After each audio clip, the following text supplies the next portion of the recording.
Fala pessoal, sejam bem-vindos ao podcast do portal Fisiortopedia. Eu sou o Leandro Fukuzawa e serei o host do nosso canal.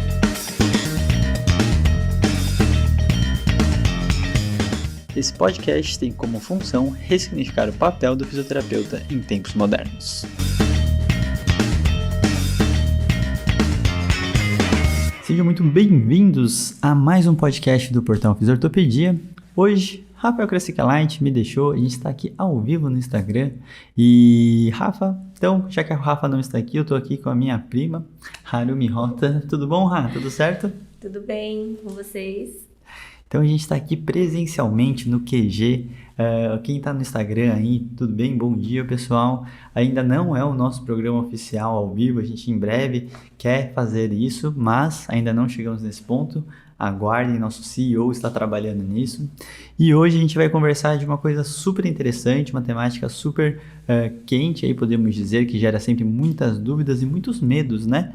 Que é em relação ao pós-operatório do manguito rotador. A gente vai falar desde a parte de tomar decisões, se opera ou não opera, depois de toda a progressão, né? Então, primeiramente, seja bem-vinda, se apresente, fale também o que você faz aqui na empresa do Portal Fisiortopedia. Então, por favor.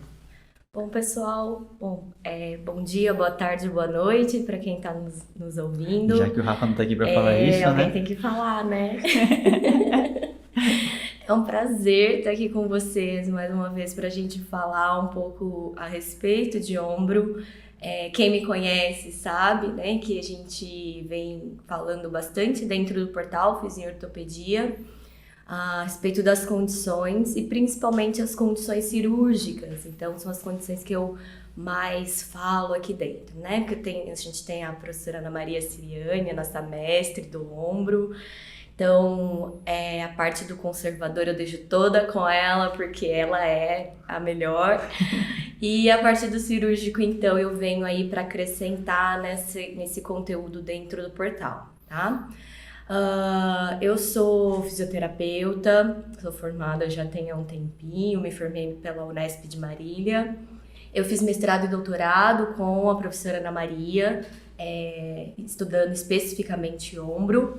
Então, eu já tenho um tempo aí de estudo nessa condição. E agora estou iniciando aí o pós-doutorado, né? Retomando o pós-doutorado com a professora Ana Maria também, ainda na linha de pesquisa em ombro, tá? No semestre passado, eu fui professora substituta da Universidade Federal do Triângulo Mineiro. Eu já vi que tem alguns alunos meus, assim, que acompanham bastante os podcasts, acompanham o conteúdo. E eu tive a oportunidade de ter mais contato lá na UFTM com as questões de trauma. Então, essa parte de trauma ficou bem forte, assim, em questão de vivência mesmo, né? De experiência clínica. Também clínico, então tenho aí experiência clínica, agora atualmente não estou atendendo tanto quanto, mas já fui bastante da área clínica e atendia tanto o ombro quanto outras patologias. Atualmente, dentro do portal, além de professora do módulo de membro superior, sob coordenação da professora Ana Maria, eu sou coordenadora junto com a Tamires no módulo de trauma e atualmente eu estou na parte então de assistência ao ensino. Então, toda essa parte de dúvidas, vocês que acessam os conteúdos, que fazem as pós-graduações, todas as dúvidas que vocês têm, vocês podem enviar para a gente e eu sou a pessoa responsável em olhar para essas dúvidas, levar elas para os professores ou eu mesma respondê-las. Então, fazer essa ponte, né, entre algo que é digital, algo que é online, para vocês terem esse momento de aproximação com o professor e para tirar as dúvidas mesmo, que a gente sabe que todo aluno tem dúvida, né? Então, acho que é isso, assim, da minha história aqui dentro. Muito bom, Ra. Então, a Ra veio para ajudar a gente nessa parte de interação, na dinâmica aí com os alunos, né? Além de todo o material que ela já era responsável antes. Então, um grande reforço de 2022 que a gente teve aqui no portal. Então, a gente só agradece aí. E com certeza ela tem facilitado, agregado e potencializado todo o nosso processo de ensino. Bom, então vamos direto ao assunto, né? Então, para quem quiser aprofundar, e a gente sabe, vocês sabem que aqui no podcast é sempre uma conversa um pouquinho mais solta, né? Então a gente vai tentar sair de um formato de aula, ser um pouco mais conversado, mais discutido. E quem quiser realmente conversar e tirar alguma dúvida, agora vocês podem aqui no nosso Instagram, ou então vocês podem ir lá no Telegram quando a gente solta o episódio. Para quem não está ainda, vai lá no nosso canal, a Harumi vai deixar alguns artigos referentes à temática também bem interessante. E principalmente quem quiser se aprofundar mais ainda, fazer o curso dela dentro da plataforma Star. Então são várias oportunidades que vocês têm de escutar e entender um pouco mais do assunto, tá? Então, para a gente não se delongar, assim como ela falou na parte conservadora, que não é o foco do episódio, a gente vai conversar com a pergunta principal. O paciente vai lá, chega no seu consultório, fala que está com a dor no ombro, fala que o médico falou algumas alterações que estavam lá em relação ao manguito rotador, né? Vou perguntar duas coisas para a Harumi. Primeiro, quais são essas principais alterações que a gente pode pensar em relação ao manguito rotador e quando que a gente pode pensar no processo cirúrgico em relação a isso? Então, quais são primeiro essas primeiras alterações, essas principais alterações na real e quando que a gente pode pensar ou não em aspectos cirúrgicos? Então, por favor. Ótimo. Bom, gente, a gente tem falado bastante quanto aos diagnósticos anatomopatológicos. A gente tem batido isso para diversas regiões, diversas articulações, né? Os pacientes, eles vêm, nem todos, mas a sua maioria vem com algum exame de imagem. E como a gente sabe, lesões de manguito rotador, eles estão associados aí com uma idade um pouco mais avançada. Então, esses pacientes, eles são pacientes mais velhos, que normalmente trazem um exame de imagem, e nesse exame de imagem é muito comum vir as tendinopatias, bursites, tendinites, né? Hoje a gente tem evitado falar um pouco das ites, porque a gente sabe que o processo não é exatamente um processo inflamatório que acontece na região, mas vem com esses diagnósticos, tendinopatia, bursite, rupturas parciais, rupturas totais. Então, são os mais comuns de se chegar. E aí, quando a gente olha esses diagnósticos, eu acho que uma coisa interessante e importante da gente avaliar é sempre a função do nosso paciente. Porque nem sempre aquele diagnóstico ele corresponde à clínica do meu paciente. Então, o paciente ele pode ter, por exemplo, uma ruptura total no tendão do manguito e ele ser totalmente funcional, né? Não ter dor, não ter uma intensidade de dor muito baixa ou um nível de incapacidade muito pequeno. Então, é aquele momento que a gente tem que avaliar o nosso paciente para até tranquilizar ele em relação a aquelas informações que o médico passou, né? As informações que estão ali descritas no exame. E aí, nesse tranquilizar, é a gente se sentir tranquilo também, tá? Porque o fisioterapeuta, muitas vezes, ele olha para aquele diagnóstico e ele já se assusta. Ele fala, nossa, você tem uma ruptura. Nossa, e aí você não percebe, mas automaticamente você dá um nocebo para o seu paciente. Você está trabalhando contra o processo de educação do seu paciente. Então, tudo isso começa ali na primeira sessão, no primeiro momento. Eu não sou contra a gente olhar esses exames de imagem. Eu acho que se o paciente chega para você com o exame, ele fez questão de levar, ele passou por uma autoridade médica, a gente tem que olhar, mas eu acho que é ter esses cuidados na forma de olhar o exame. Então, quando o paciente chega, né, muitas vezes é uma das perguntas que vocês mais fazem. Como que eu indico, como que eu sei se esse paciente vai ou não para a cirurgia? Né? Então, eu acho que alguns aspectos muito importantes devem ser considerados, e aí vale muito da tomada de decisão compartilhada, que a gente fala bastante, vai ter mais assunto a respeito disso por aqui, mas é a gente entender que alguns aspectos podem ou não levar esse paciente, ou fazer com que esse paciente tenha maior chance de melhora ou chance de diminuição da dor e melhora da incapacidade com a cirurgia, tá? Nessas condições, a gente sabe que traumas, então todas as lesões de ombro de origem traumáticas, elas tendem a ir direto, né, para o procedimento cirúrgico, porque por conta do trauma mesmo, e algumas vezes a gente tem alguma associação de outras lesões, tá? Pacientes mais jovens, então pacientes que praticam alguma atividade ou têm um nível de atividade um pouco maior, também são pacientes que acabam entrando aí por um procedimento cirúrgico, isso por escolha mesmo do cirurgião.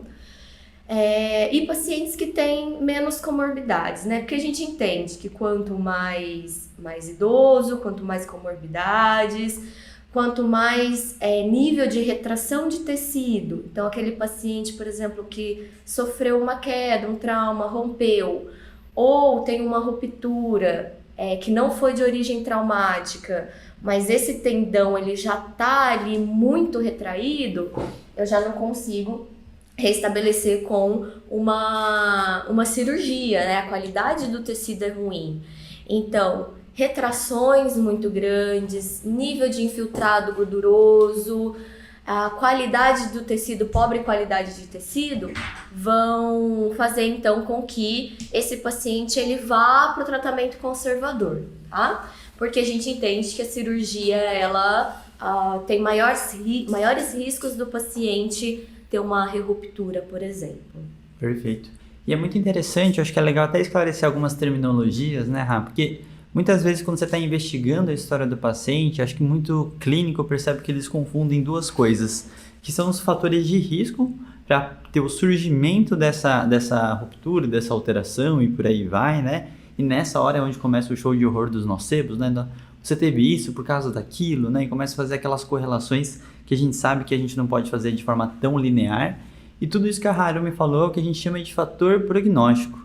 E o fator prognóstico é um dos fatores mais importantes, porque mesmo que tenha uma indicação cirúrgica, a gente pode ter um mau prognóstico, que vai pesar no que a Harumi falou da decisão compartilhada, né? Então, se a gente ficar só na questão tecidual, e opera ou não opera porque tem que recompor o tecido, tem que retornar alguma coisa ao seu lugar, né? É o grande momento que a gente começa a entender que a decisão ela não é tão simplificada e não dicotômica, né? Opera ou não opera? Então, fala assim, beleza, a gente tem indicação cirúrgica, mas qual que são os prognósticos? Aí sim entra todos os fatores que a Harumi falou, porque isso vai interferir diretamente no sucesso cirúrgico. Porque pensando que por mais que a função da paciente não esteja tão interessante, entender se esses fatores prognósticos são modificáveis ou não, para entender se a gente pode trabalhar e depois ela fazer cirurgia em um outro momento, ou se não, a gente evita a cirurgia por si só para não ter uma frustração cirúrgica. Ou então conscientizar o paciente, porque muitas vezes acaba sendo uma decisão médica, né? Conscientizar o paciente se operar, quais são as possíveis repercussões, né? Então, são coisas muito complexas e esses tempos eu também recebi uma paciente que tinha uma queixa de 3 a 4 anos do ombro, ela tinha uma ruptura parcial e o médico em 2 momentos fez 2 ressonâncias, não teve alteração da imagem, mas ele indicou cirurgia, porque ela tinha um quadro clínico persistente de uma compensação comum que é o SHORG. Né? Então, naquela hora foi muito interessante, eu gostei muito dessa avaliação, aquela coisa quando tudo dá certo, né? Eu fiz umas 2, 3 manobras e consegui conscientizar em relação ao SHORG dela e ela percebeu que talvez ela realmente não precisaria operar por causa da ruptura parcial, né? Então, são situações e a gente tem que explorar isso com o paciente e nessa opinião, a minha dica seria em relação, vamos deixar a decisão aberta, literalmente, para vocês não pesarem se opera ou não opera e essa é a maior decisão da clínica. Porque eu falei para ela, assim, ó, existe a chance de operar se esse tendão realmente estiver totalmente rompido. Mas talvez se a gente conseguir algumas evoluções por aqui, talvez a gente não precise. Então você já começa a jogar uma certa uma responsabilidade e abrir um campo para ela também ter uma certa expectativa em relação ao tratamento conservador, né? Então, é uma decisão difícil, ela é uma decisão que tem que ser muito bem conversada e esclarecida, então nessas horas vale todas as estratégias pedagógicas e educativas que vocês podem para tranquilizar e entender o que é esse valor do paciente referente a isso, tá? Então, acho que são informações interessantes. Quer comentar algo, Rafa? você comentou em relação aos fatores modificáveis e não modificáveis desse paciente que vão influenciar no prognóstico.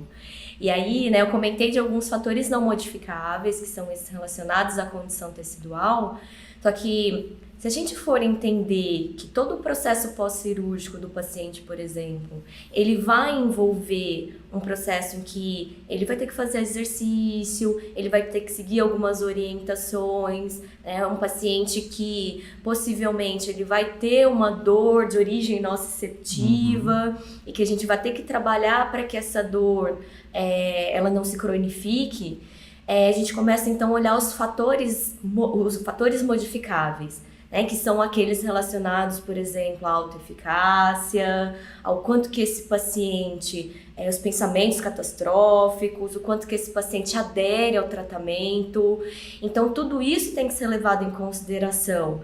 Porque tem pacientes que eles têm baixa autoeficácia, e aí você vai explicar, eles acham que é só fazer a cirurgia e a solução de todos os problemas, e eles esquecem que tem o pós-cirúrgico. Então o processo de pós-cirúrgico, ele é um processo também longo, é um processo que exige dedicação, e o paciente às vezes ele não tem essa clareza.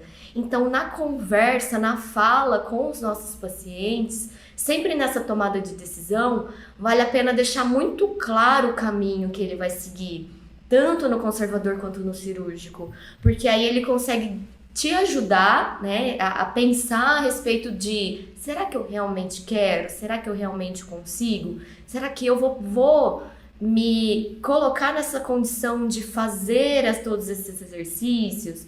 Porque às vezes o paciente ele não quer. Né? Às vezes ele é um paciente que tem uma tomada de decisão dele, que não gosto de exercício, não vou fazer.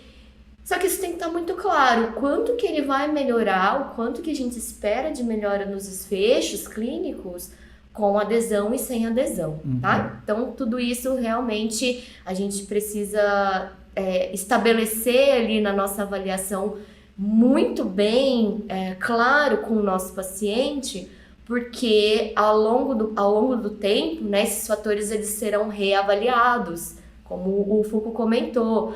Pode ser que lá na frente esse paciente ele vá fazer a cirurgia? Pode ser, mas se você identifica que ele tem esses fatores que são modificáveis e que dá para trabalhar com ele, por que não ir para o conservador? A gente sabe hoje na literatura que conservador e cirúrgico têm aí os resultados muito próximos.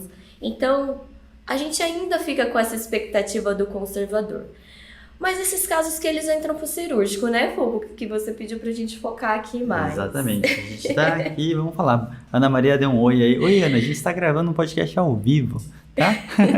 Assim como eu já fiz com você, mas dessa vez presencial aqui. E falando sobre ombro e manguito rotador, Ana. Então, o tratamento conservador está esperando o seu episódio também. Bom, então uma parte muito importante, acho que agora, é pensar. Habilidades comunicativas são muito importantes para a gente realmente entender e alinhar a expectativa do paciente em relação à cirurgia. E a gente tem que pensar que tudo tem que estar muito esclarecido e beleza, vamos operar, né? Decidimos, tal. A gente já sabe que vai ter um tempo de reabilitação importante, que é uma parte legal de ser conversado com o paciente. Ele já quer saber previamente quando que ele vai retornar algumas coisinhas, né? Mas antes de qualquer coisa, que tipos de cirurgias existem relacionadas ao manguito rotador? Tá, vamos lá. O paciente foi para cirurgia, né? Então, passado todo o processo de orientação, esse paciente, a cirurgia que tem maior índice, né, que é realizada mais atualmente, é por via artroscópica, tá? Por ser uma cirurgia mais segura, ela, não digamos assim que seja tão barata, mas ela acaba sendo a mais segura frente a uma cirurgia por via aberta, tá? E a gente tem menor índice de lesão, por exemplo, de várias estruturas. Então, a artroscopia é a principal.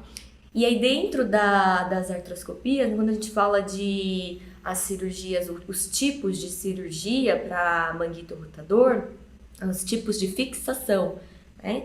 A gente fala muito da single row e da double row, que é a ancoragem. Então, quantas âncoras esse cirurgião ele coloca ali para fixar esse tendão na região do tecido ósseo, tá?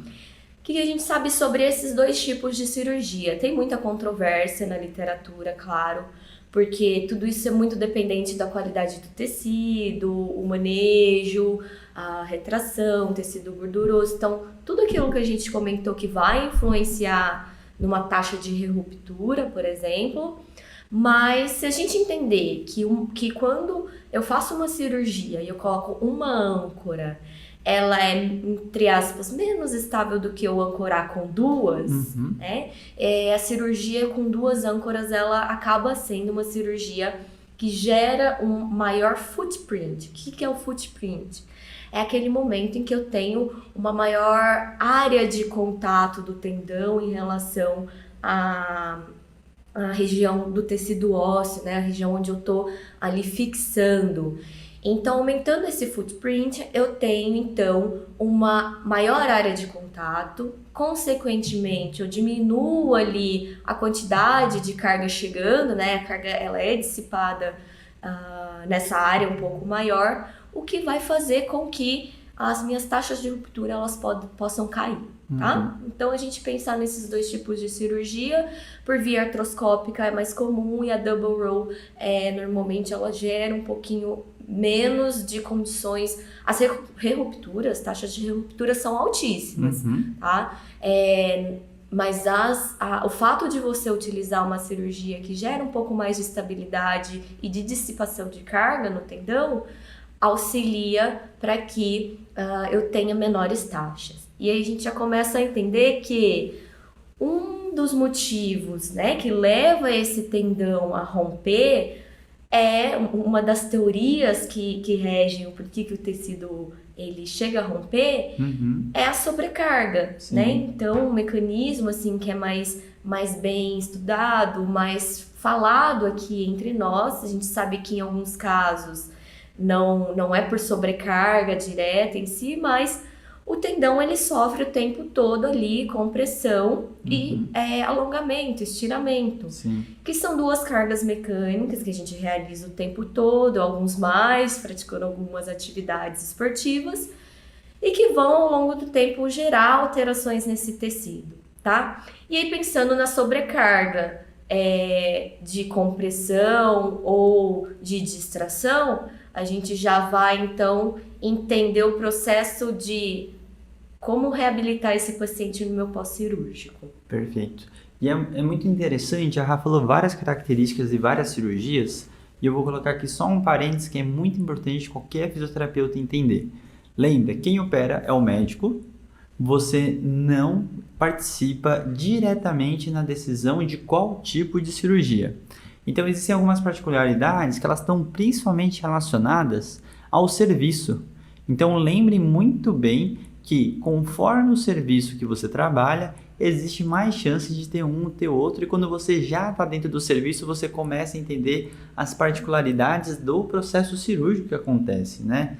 Então, é uma coisa que eu já aprendi muito isso no LCA, onde você ficava tentando decidir qual que era a melhor cirurgia, mas isso não é você, fisioterapeuta, que vai decidir, é o médico, é uma decisão dele. Você também não pode frustrar o paciente caso ele escolha uma diferente do que você está acostumado, né? Então eu acho que são algumas dicas quando a gente fala de cirurgia que são essenciais a gente conversar com o nosso paciente, a gente se conter em relação ao que acontece, porque cada vez mais eu percebo que uma cirurgia bem feita é uma cirurgia bem feita. Isso é um dos maiores diferenciais que tem. E aí a qualidade do médico, e em relação ele sempre deve fazer o que ele sabe fazer melhor também, né, Rá? Então acho que são fatores essenciais. A Rá tem uma escola um pouco mais da USP de Ribeirão, né, e acabou tendo mais uma vivência disso também.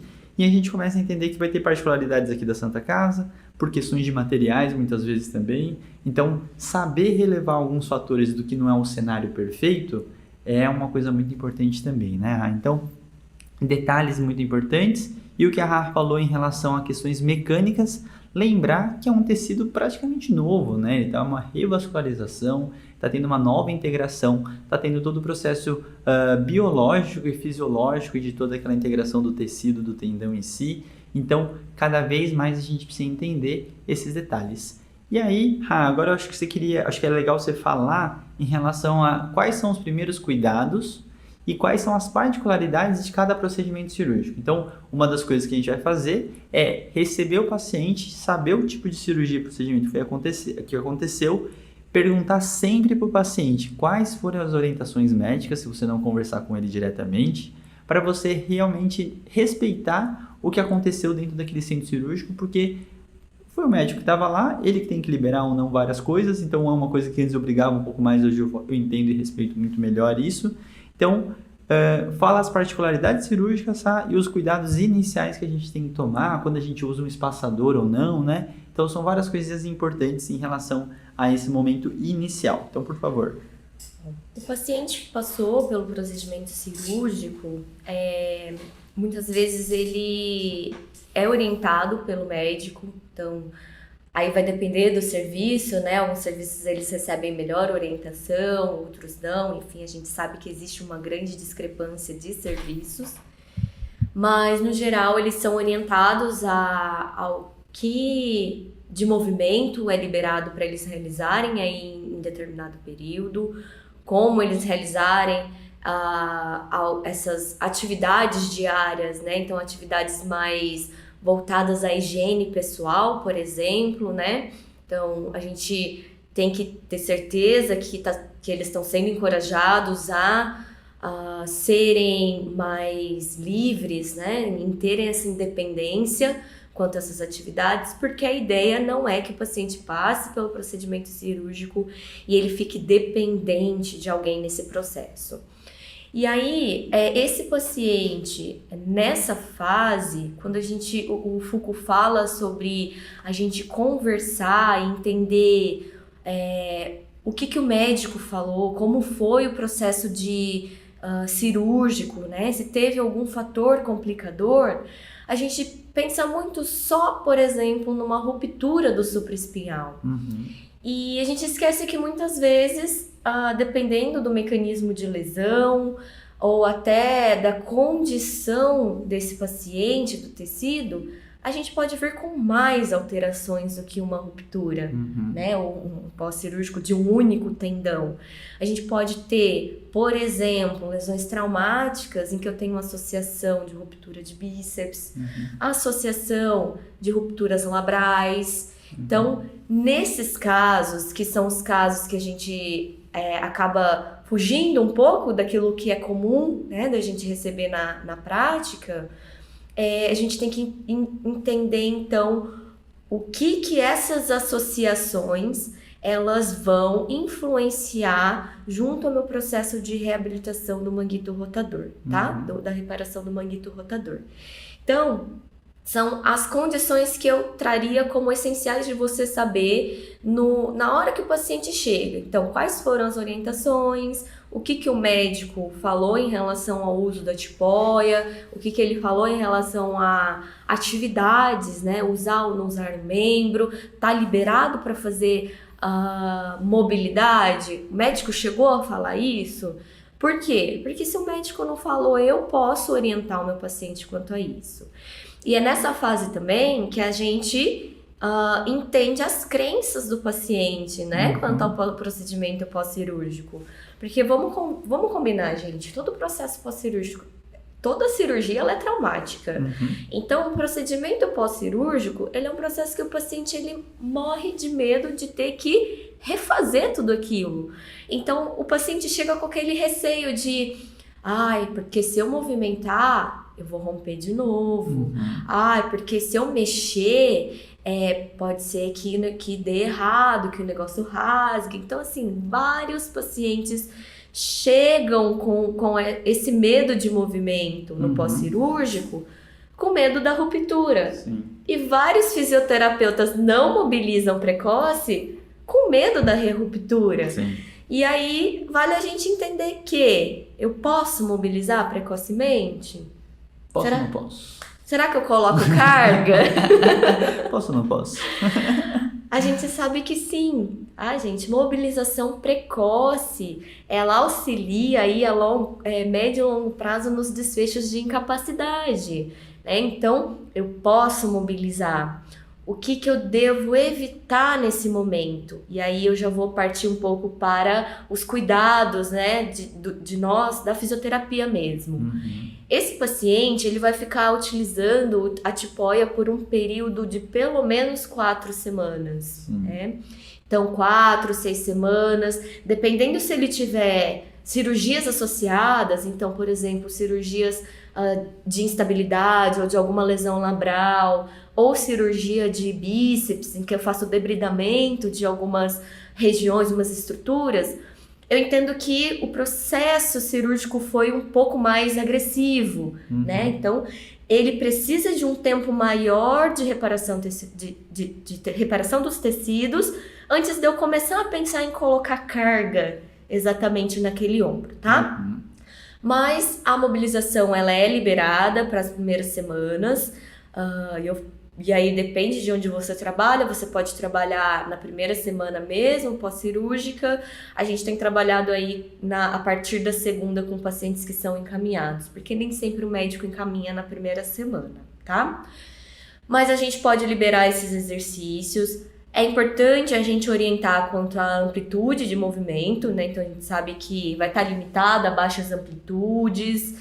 Esse paciente ele não vai ter a liberdade aí de chegar acima de 60, 90 graus de amplitude de flexão e abdução, mas a gente deve encorajar pelo menos, por exemplo, que ele consiga escovar os dentes, que ele faça movimentos nas articulações adjacentes. Então, ele não pode flexionar muito o ombro, mas ele pode fazer extensão de cotovelo, ele pode mobilizar, mexer as mãos. Vai estar edemaciado nesse período o ombro, então eu preciso mobilizar cotovelo, punho e mão para não gerar edema de extremidade de membro superior. Então, são algumas orientações que a gente vai avaliar e vai passar para o nosso paciente de acordo com aquilo que foi ou não orientado pelo médico. E aí lembra, sempre não falar assim, o médico não te falou. Porque nesse momento, né, o paciente ele tem que entender que o médico ele tem a função de orientar, mas de que ele passou pelo procedimento, ele fez a cirurgia, que você tá ali para ajudar ele nesse processo de orientação, tá? Então, nunca invalidar também o que o médico falou ou deixou de falar. A gente tem que ter muito cuidado nessa fala, porque o paciente ele já está com muito medo, muito receio, e aí dependendo da forma como a gente fala, a gente invalida ou nós mesmos, ou tenta invalidar o médico, e aí a briga assim, entre tentar ganhar do médico, ou isso aí a gente tenta fugir um pouco, porque a gente sabe que vai influenciar no processo de reabilitação. Total. E essa parte é muito legal que a Rafa falou, que eu acho que é o mais importante, além de toda a orientação, né, e liberação ou não, toda vez que o paciente falar que ele faz isso, faz aquilo, a parte que eu acho mais importante é você fazer com ele, pedir para ele mostrar. A gente tem uma tendência a chegar com vários julgamentos do que foi dito, do que foi feito ou não feito, né? E mais importante do que isso é você demonstrar para ele. Então, quando você começa a ver como o paciente fez, é um grande momento onde você começa a conseguir orquestrar, direcionar uma coisinha ali, aqui. Porque, naturalmente, quem conhece biomecânica e cinesiologia é a gente. Então, a gente consegue ajudar o paciente a fazer até um pouco a mais, às vezes de vários momentos, né? Usando gravidade, tirando gravidade, toda a questão mecânica. E aí, em cima disso, você consegue dar mais segurança para ele. Porque, lembrem, normalmente, a dor que o paciente vai ter não está relacionado exclusivamente ao processo cirúrgico, e sim a todos aqueles tecidos em volta adjacentes, onde você começa a ver que começa a ter uma dorzinha anterior, uma dorzinha posterior, uma dorzinha de cervical. Então a gente começa a ver que tem muita coisa em volta para também incomodar e atrapalhar a reabilitação, né? Quer comentar alguma coisa, Rafa? Você falando agora, me lembrou uma prática muito comum, que é a primeira coisa que o médico orienta quando o paciente faz a cirurgia é fazer a mobilização precoce, e aí ele libera em algum momento o paciente para fazer o exercício de Codman, né? E aí quando você pede para o paciente te mostrar como ele está fazendo esse exercício, É aquele famoso exercício em que ele está ativamente movimentando o braço para frente, para trás ou em círculos, e que ele pode ter até colocado um pezinho, um halter, segurando uma garrafinha, o que está gerando uma atração, né? Então, a gente sabe que para esse exercício, a gente precisa orientar o relaxamento, orientar que ele não segure a musculatura, o movimento é feito com o tronco e não ativamente, então o braço fica relaxado. E é muito interessante o quanto que os pacientes eles chegam, não, eu faço assim, eu faço para frente, eu faço para trás, eu giro a garrafinha.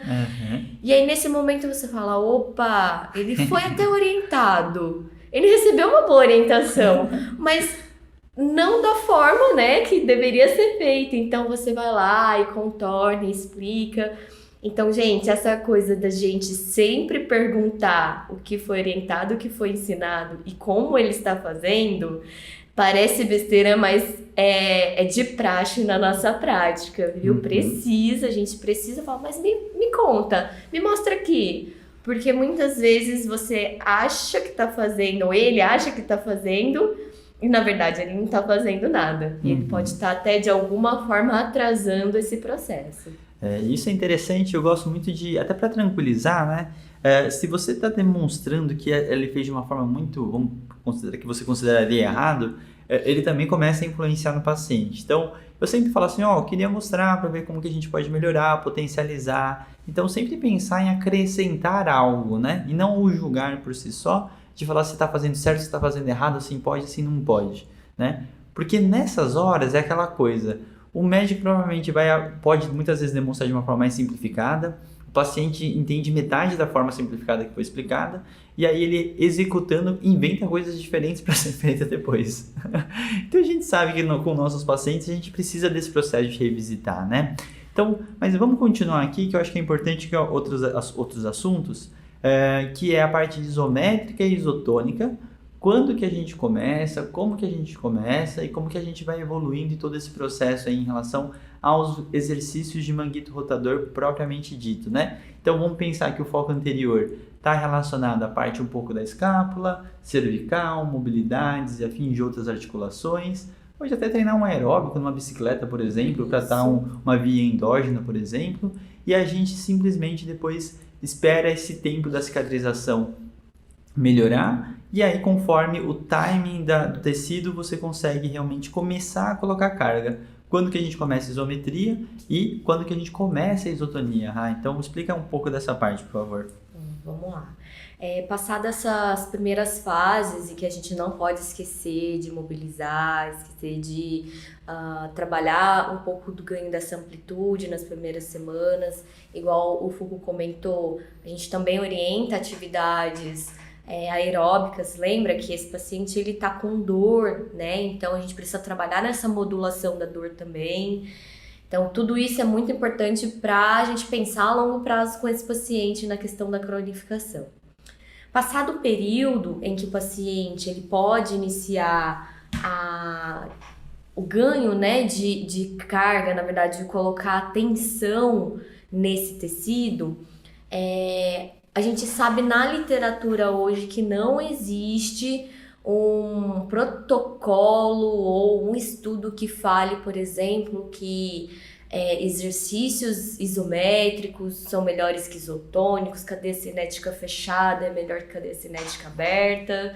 Então, a literatura ela não bate o martelo quanto a essas diferenças, mas muito mais do que a literatura, né? Eu falo que a gente vai ter alguns ensaios clínicos demonstrando efetividade mais para um tipo de exercício do que outro. A gente tem vários estudos falando sobre eu incluo exercícios progressivos já de primeira ou não, eu faço exercício sem sobrecarga primeiro. Tem um ensaio clínico aí de boa qualidade falando sobre isso. E a verdade não existem diferenças, isso não muda na questão das taxas de reruptura. Inclusive, nesse estudo, eles avaliaram que os pacientes que estavam no grupo que não recebeu carga progressiva eles tiveram maior taxa de ruptura depois. Então a gente entende que a sobrecarga, quando bem feita, quando seguida, né, quando compreendida e bem aplicada, ela não gera esses efeitos maléficos ao nosso paciente. E aí, nesse sentido, eu penso muito mais em nível de dificuldade, tá? Muito mais do que pensar em isométrico, isotônico, fechada, aberta. O meu raciocínio é entender, primeiro, a Ana Maria fala muito sobre isso, quais são as deficiências, né? O que eu espero encontrar nesse paciente que fez o pós-cirúrgico? Quais as limitações desse paciente? Então, ele tem limitações de fraqueza? Provavelmente. Mas, antes disso, ele tem limitação na amplitude de movimento? Com certeza. Ele ficou um período imobilizado. Só que, para eu trabalhar força, trabalhar resistência, eu preciso de uma boa relação comprimento-tensão. Então, eu preciso ter amplitude de movimento para isso. Então, o primeiro foco que a gente fala do processo de reabilitação é garantir que o meu paciente ele ganhe mobilidade para que, nesse processo, claro, né, vai mobilizar, vai movimentar, você vai estar gerando tensão ali na região do tendão. De certa forma, você está preparando esse tendão para receber uma sobrecarga. E aí, conforme você vai evoluindo nessa amplitude, depois você libera ele para ganho de fortalecimento, ganho de força dos músculos periescapulares e do manguito rotador, tá? E aí, nesse processo, eu entendo que, por exemplo, exercícios isométricos, eles são exercícios em que eu posso realizar em amplitudes mais baixas, né? Não preciso de tanta movimentação tecidual. Então, são exercícios que eu vou entrar na primeira fase de reabilitação, tá? Eles vão ativar, vão ajudar a tomar consciência da musculatura, da contração. E nessa fase, eu não estou associando aí uma isometria com muita amplitude. Eu posso pensar em exercícios isométricos em amplitudes mais baixas. E aí, dificultar isso para umas isometrias em maiores amplitudes, né? Porque aí eu acho que a gente já vai partindo para uma progressão muito legal, antes de eu necessariamente colocar esse paciente em movimentação ativa, tá? E aí, quando a gente fala de cadeia cinética aberta e fechada, a gente sabe que as cadeias cinéticas fechadas, elas têm a condição de descarga de peso, né? Então, eu, na maioria das vezes, falando de membro superior, eu descarrego todo o peso do meu tronco em relação ao ombro. Então, eu pensaria que as abertas, eu consigo manejar um pouco melhor essa carga que eu tô colocando ali, trabalhar até a questão de braço de alavanca, né? Eu posso trabalhar braços de alavanca mais curtos para depois ir colocando peso na região distal, por exemplo, para depois eu acrescentar um braço de alavanca maior com uma cadeia cinética fechada. Então, assim, vocês entendem que não tem certo e errado, na verdade a gente entendeu o que é mais fácil e o que eu vou ajustar nesse processo de progressão, tá? Eu acho que é a palavra-chave para a gente tratar o ombro hoje, é pensar na progressão. Perfeito. Então, o nível de dificuldade, o nível de progressão dessas atividades, o quanto que eu estou colocando de carga ou não. E eu acho bem interessante, todo o processo pós-cirúrgico, gente, eu acho que se você for pensar nos primeiros 2, 3 meses, eles são evoluções que acabam acontecendo meio que rápidas, né? Então, existe uma experiência que a gente vai ganhando com o tempo, obviamente, mas que você vai entendendo que semanalmente vai ter uma fisiologia que ganha rápido, você vai ter um processo inflamatório, a gente tem alguns números mágicos, né? Do processo de 4 semanas, 6 semanas, 8 semanas, e a gente vai entendendo que vai ter grandes saltos. Lembrem que uma coisa super importante, que eu acho que é uma das maiores dificuldades de passar para alguns pacientes, é ele ser capaz de fazer, não significa que ele está na fase de fazer, né? Então, muitas vezes o paciente fala assim, não, mas eu já consigo fazer assim, assado, eu peguei outro dia um peso maior e deu tudo certo. Então, essa hora eu consegui orientar, e principalmente aquele feedback inicial, para falar como que foi a semana, que tipo de estímulos que ele deu, aonde que ele se sentiu receoso. É um momento importantíssimo você conseguir colher do seu paciente com calma. Então, nessa hora, assim como a Rafa falou, lembre que você tem o estímulo do consultório, que ela evoluiu muito bem, e a gente tem o estímulo externo da rotina do dia a dia, porque o paciente fica o dia inteiro lidando com aquele ombro, né? Se ele está protegendo muito, se não está, eu acho que a qualidade do movimento é uma das coisas que as pessoas têm dificuldade de olhar. Muitas vezes eu vejo aquele movimento lento e devagar, aquela cocontração desnecessária no movimento isotônico, né? Então, a isometria serve para você fazer algumas ativações melhoradas e às vezes treinar algumas especificidades, e a isotonia começa a melhorar essa qualidade de movimento, né? Então, muitas vezes eu vejo todo o movimento de forma muito receosa, e é uma coisa meio clara de perceber. Se você começa a ver uma certa lentidão, uma cocontração, igual a demonstração ontem da Harumi na curso de exposição, a gente claramente consegue de fora ver e falar assim, esse movimento não está confortável. É legal treinar isso da qualidade do movimento antes, para depois a gente começar a pensar se evolui carga ou não. Então existe uma grande interpretação clínica mesmo, e aí é uma questão de tempo e experiência, para dar essa segurança para o paciente, né? Momentos finais aqui, eu sei que a gente passou meio por cima de algumas coisas, mas eu acho que tem pontos relevantes. Para fechar, alta e critérios de alta, retorno ao esporte, atividades específicas. O que a gente tem hoje de padrão na literatura? Tá, vamos lá. Antes da gente só fechar essa parte de critério de alta, eu vou só retomar o que a gente tinha conversado sobre as lesões associadas, tá? Porque elas também estão associadas um pouco ao critério de alta. A gente fala, né, desses pacientes que têm aí as lesões associadas como lesão de bíceps ou lesões labrais. E aí esses pacientes que passam por essas reparações, eles vão precisar de um período um pouco maior para a condição. Então, por exemplo, lesões de labrum, a gente sabe que o tecido, ele tem aí um outro tempo, né, que talvez ele vai precisar algumas semanas a mais para recuperação. E aí, se eu tenho, por exemplo, um paciente que teve uma ruptura, mais associação com uma lesão de labrum, né, com uma instabilidade, por exemplo, em alguns movimentos, eu espero que esse paciente ele tenha a mesma limitação. Então, eu entender essa característica do procedimento cirúrgico e quais foram as estruturas ali que estão associadas, eu entendo quando que eu posso não liberar esse paciente como alta, né? Porque aí vai do que a gente falou, eu entendo a deficiência do meu paciente, o que eu estou trabalhando, o que eu preciso ganhar, então quais movimentos eu preciso trabalhar. Por exemplo, nas instabilidades, né? Então, quando tenho aí associação de lesões labrais, muitas vezes eu vou ter perda de movimento, principalmente de rotação externa. Esse paciente, ele pode receber essa alta, então, sem necessariamente ter aquele critério 100% de movimento. E vale a gente lembrar, gente, que 100% de movimento não necessariamente quer dizer o critério, né? Eu acho que o importante é a gente pensar na função desse paciente.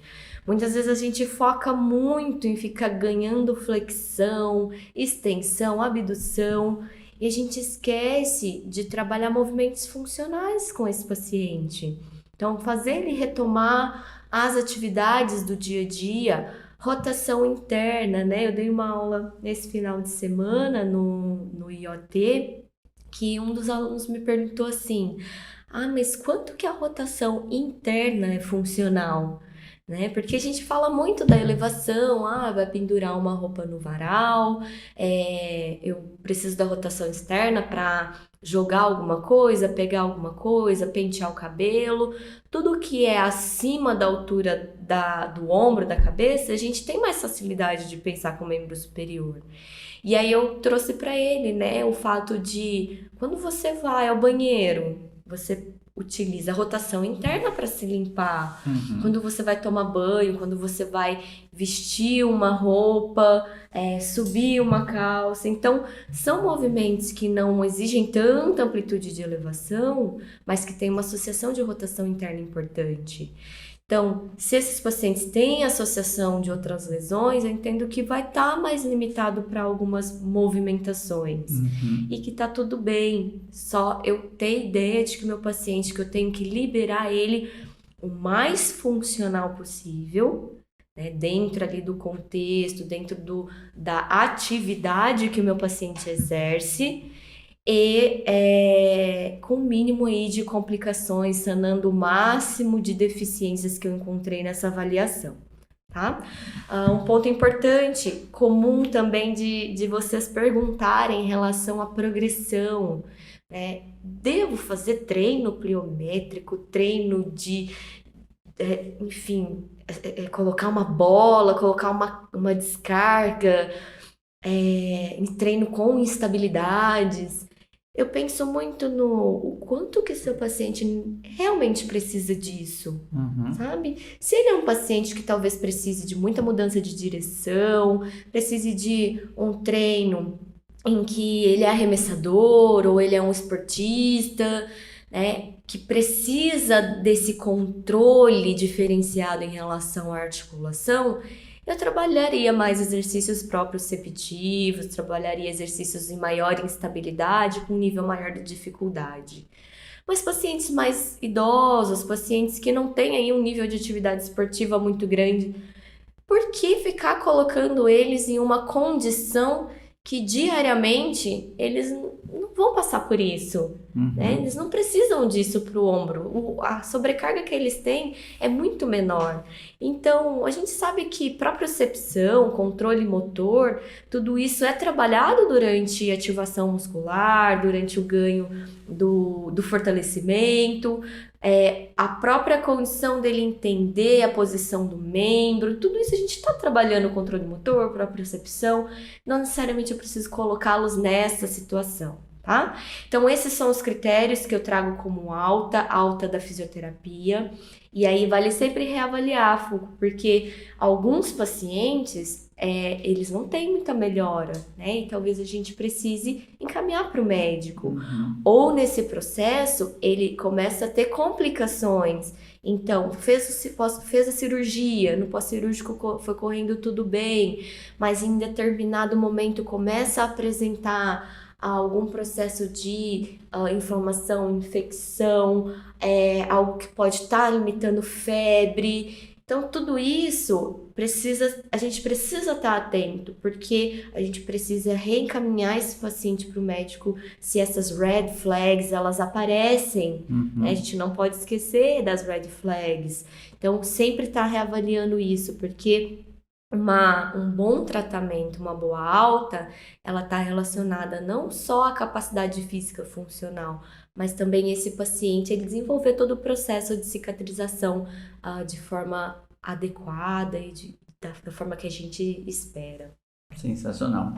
Muito bom, Ra. Acho que a gente passou por diversos pontos, os mais importantes para a gente discutir, refletir um pouquinho, né? Então, acho que a questão da especificidade é uma dos caráteres mais importantes, principalmente quando a gente fala de critério de alta, né? Não cair em clichês e protocolos muito parecidos para pessoas totalmente diferentes, né? Levar em consideração esse nível de atividade, são coisas que a gente sempre tem que pensar em qualquer situação de qualquer paciente, né?